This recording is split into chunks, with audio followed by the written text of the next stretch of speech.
বিএনপির সিনিয়র যুগ্ম মহাসচিব রুহুল কবির রিজভী বলেছেন, শেখ হাসিনা পালিয়ে গেছে, কিন্তু তার রেখে যাওয়া প্রেতাত্মারা, তার দোসররা তারা যায়নি।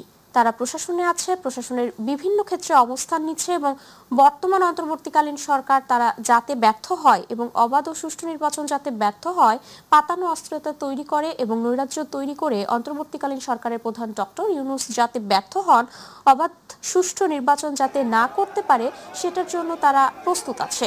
দুপুরে বিএনপির ভারপ্রাপ্ত চেয়ারম্যান তারেক রহমানের পক্ষ থেকে ব্রাহ্মণবাড়িয়া শহরের কলেজ পাড়ায় তারেক রহমানের নির্দেশনায় দুটি আন্তর্জাতিক সম্মেলনে প্রতিনিধিত্ব করতে যাওয়া ব্রাহ্মণবাড়িয়ার কিশোর গবেষক আহনাফ বিন আশরাফের হাতে উপহার সামগ্রী তুলে দেওয়ার পর সাংবাদিকদের প্রশ্নের জবাবে তিনি এইসব কথা বলেন।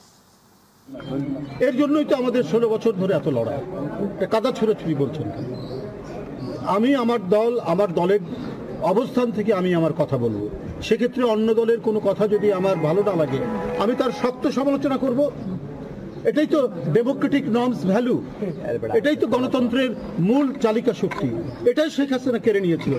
সে বয়ান আর চেতনা তৈরি করে তার বাপ মুক্তিযুদ্ধের চেতনা, অথচ নিজেই কিন্তু মুক্তিযুদ্ধের চেতনা বিশ্বাস করতো না। তার নিজের মেয়েকে বিয়ে দিয়েছে, আপনার কার সাথে আমি আর নতুন করে বলতে চাই না। কিন্তু এই যে রাজনৈতিক দলগুলো আজকে ধরুন জুলাই সনদ নিয়ে বিভিন্ন ইস্যুতে তারা কথা বলছেন, তারা অভিমত দিয়েছেন, এটাই তো স্বাভাবিক। ডেমোক্রেসিতে এই সংস্কৃতি তো মানে এটা রক্ষা করার জন্য, এই সংস্কৃতি ফিরে আসার জন্যই 16 বছর আমাদের সংগ্রাম।